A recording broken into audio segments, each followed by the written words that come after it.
दर्शकों नमस्कार। मैं सुजय प्रकाश उपाध्याय एक ज्योतिषी आज फिर लाया हूँ एक नई कुंडली। ये कुंडली है श्री सुधांशु त्रिवेदी जी की।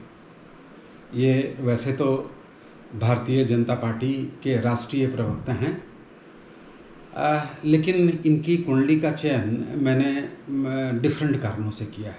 ये किस पार्टी के हैं मुझे उससे कोई बहुत ज़्यादा लेना देना नहीं है, लेकिन जब मैं इनको टीवी पे देखता हूँ तो विलक्षण प्रतिभा मुझे नज़र आती है। इनकी स्मरण शक्ति अद्भुत तरीके की है और जो ज्ञान का क्षितिज है इनका वो बड़ा व्यापक और विस्तृत दिखता है। ये वेद की बात भी करते हैं, ये साइंस की बात करते हैं, ये इतिहास की भी बात करते हैं और वार्तालाप के क्रम में याददाश्त ऐसी है कि वो जैसे के तैसे उसको वहाँ प्रकट कर देते हैं। तो इनके चयन करने का कारण यही है।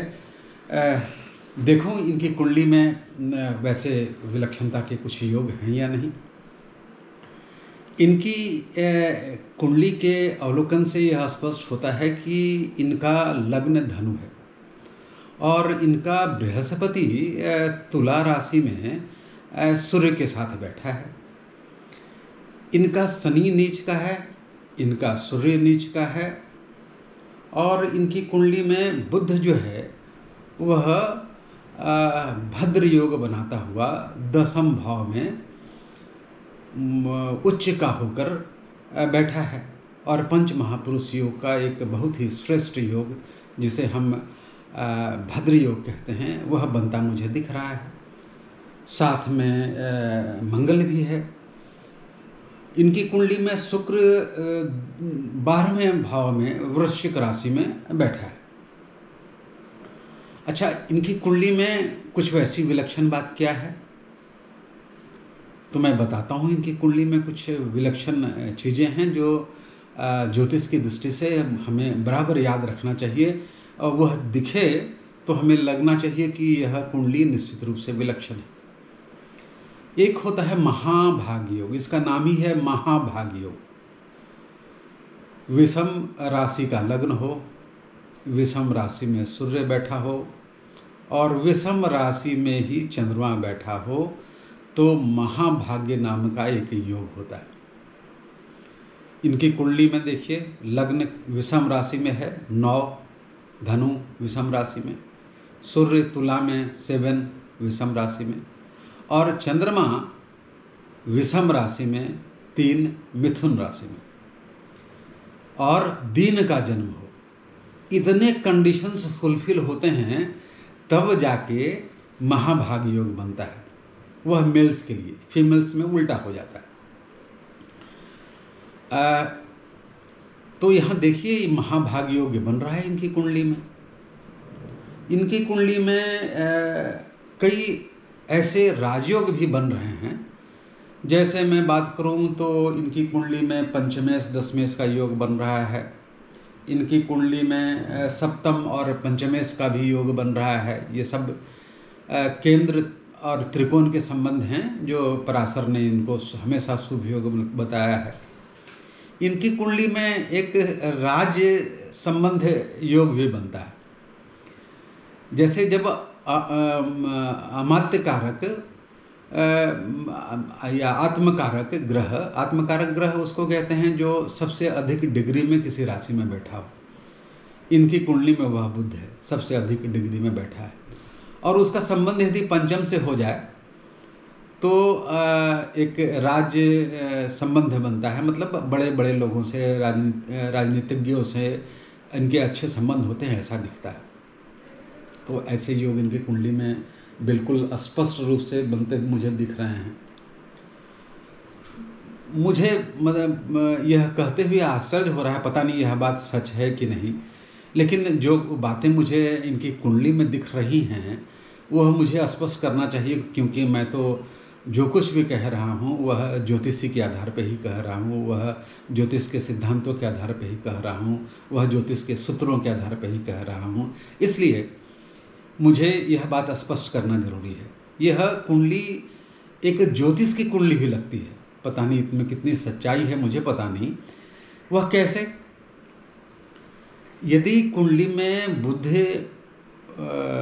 बहुत मजबूत स्थिति में हो, और यहाँ तो भद्र योग ही बना रहा है पंच महापुरुष योग का, बुध बहुत मजबूत स्थिति में हो और वाणी के स्वामी को, मतलब दूसरे भाव के स्वामी को बृहस्पति पूर्ण दृष्टि से देखे तो एक ज्योतिषी का योग बनता है। इनकी कुंडली में देखिए, केंद्र में बुध उच्च का होकर बैठा है, भद्र योग बना रहा है, और बृहस्पति पूर्ण दृष्टि से शनि को देख रहा है, शनि पूर्ण दृष्टि से बृहस्पति को देख रहा है। शनि का बृहस्पति को देखना क्या असर करेगा, उसकी चर्चा हम करते हैं बाद में। पहले मुझे लगता है कि या तो इनको ज्योतिष में बहुत अभिरुचि होगी या ये खुद ज्योतिषी ही होंगे। यह तो चेक करने की बात है, मैं तो नहीं जानता इनके बारे में बहुत ज़्यादा। मुझे एक बात और अस्पष्ट नज़र आती है, मैं जब भी किसी की कुंडली में पंचमेश और सप्तमेश में संबंध देखता हूँ तो वैसे लोग प्रेम विवाह करते हैं या जान पहचान के लोगों में शादी के पहले उनकी बहुत अच्छी दोस्ती होती है, ऐसा दिखता है। इनकी कुंडली में देखिए, पंचमेश क्या है? पंचमेश है मंगल और सप्तमेश है बुध, और पंचमेश और सप्तमेश एक साथ बैठे हैं केंद्र में। तो मुझे ऐसा लगता है कि इनका विवाह प्रेम विवाह हो सकता है। मुझे एक बात और नज़र आती है इनकी कुंडली में, वह यह कि इनकी कुंडली में बुध बहुत परिमार्जित अवस्था में है। इनकी वाणी, इनकी मेमोरी, क्योंकि बुध बुद्धि का भी प्रतीक है, इनकी मेमोरी, इनकी स्मरण शक्ति अद्भुत होगी। लेकिन सूर्य के नीच होने के कारण और लग्नेश बृहस्पति पर शनि के दृष्टि होने के कारण, और वो भी शनि कैसा? शनि नीच का। हालांकि नीचत्व भंग होता है, इसकी चर्चा हम आगे करेंगे। नीच का शनि बृहस्पति को देखता है। ये अपने पूरे वार्तालाप के समय में, इंटरव्यू के समय में, एक दूसरे के प्रश्नों के जवाब देते समय में कभी हंसते हुए नजर नहीं आते। इन्हें मुस्कुराते हुए भी मैंने बहुत कम देखा। यह सूर्य के नीच होने और शनि नीच का शनि लग्नेश को पूर्ण दृष्टि से देखे तो वैसा व्यक्ति मुस्कुराता कम है। वैसे चूँकि इनका लग्नेश बृहस्पति है, नवमांश में बृहस्पति स्वग्रही है, नवम भाव में है, ये अंदर के बहुत ही नेक दिल इंसान, बहुत कोमल, बहुत सॉफ्ट, लेकिन चेहरे से ये ठीक उलट दिखते हैं। बड़ी बड़ी आँखें और बात करने के क्रम में बहुत डोमिनेटिंग तरह का नेचर लगता है। लेकिन इनकी कुंडली से देख के जो इनकी अंदरूनी, इनका जो मेटल है, जो इनकी अंदरूनी क्वालिटी है, जो इनका अंदरूनी गुण है, वह बहुत कोमल और सॉफ्टनेस का है। यह तो नज़दीक रहने वाले लोग ही बता सकते हैं। इनकी कुंडली में जैसे मैंने कहा कि नीच भंग राजयोग भी बनता है। वह कैसे बनता है? वह इस तरह से बनता है कि शनि नीच का है और सूर्य नीच का है, और दोनों एक ही तरीके से दोनों का नीच भंग हो जाता है। कैसे? मंगल केंद्र में है, शनि जिस राशि में नीच का होकर बैठा है, मेष राशि, उसका स्वामी मंगल लग्न से केंद्र में है, तो शनि का नीचत्व भंग हो गया। उसी तरह से सूर्य कहाँ उच्च का होता है? वह मेष राशि में उच्च का होता है। उसका स्वामी मंगल भी लग्न से केंद्र में है, इसलिए दोनों का नीचत्व भंग हो गया और नीच भंग राजयोग का निर्माण हुआ। तो ये सब बातें बहुत अच्छी इनकी कुंडली में है। इनकी कुंडली में अभी जो गुरु की महादशा 5/12/1981 से 5/12/97 तक चली। उसके बाद शनि की महादशा चली 5/12/97 से लेके 5/12/2016 तक, और अभी जीवन की सर्वश्रेष्ठ महादशा इनकी चल रही है। इनकी बुध की महादशा 5/12/2016 से 5/12/2033 तक चलेगी। बुध, जैसा कि मैंने पहले बताया, बहुत ही अच्छी स्थिति में है, उच्च का है, भद्र योग बनाता हुआ है और इनकी यह जो महादशा है यह इनके काल का स्वर्णिम क्षण है। इसके बाद की जो महादशा आ रही है वह केतु की महादशा है। केतु इनका नवम भाव में है, बैठा है। नवम भाव में बैठे केतु को पुराने किसी भी ग्रंथकारों ने इसे बहुत अच्छा नहीं माना है।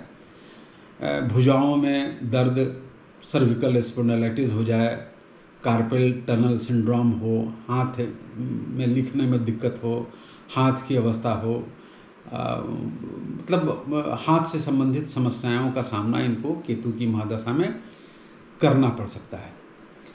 और केतु की महादशा जो 2033 से 2040 तक चलेगी, ये 7 साल का पीरियड इनका मतलब राजनीतिक जीवन से थोड़ा अलग रहने का समय मुझे दिखता है। ये इस पीरियड में बहुत अध्ययन करेंगे, बहुत आध्यात्मिक होंगे। ये पीरियड इनका थोड़ा सा राजनीति से विलग होने का दिखता है। अब परिस्थितियाँ वैसी अभी तो नहीं देख रही, भविष्य में क्या होने वाला है किसे पता, ब्रह्मा को छोड़ के। तो आज ये एक कुंडली जो एक विशेष तरह की व्यक्ति की कुंडली थी, श्री सुधांशु त्रिवेदी की, उस पर हमने चर्चा की, उस पर हमने ज्योतिषीय दृष्टि से चर्चा की। मेरे वीडियो आपको कैसे लगते हैं? यदि अच्छे लगते हैं तो मैं लगातार गुजारिश करता हूं कि उसे आप लाइक कीजिए, सब्सक्राइब कीजिए और शेयर भी कीजिए। आपका बहुत बहुत धन्यवाद। आपको कोटि कोटि नमन।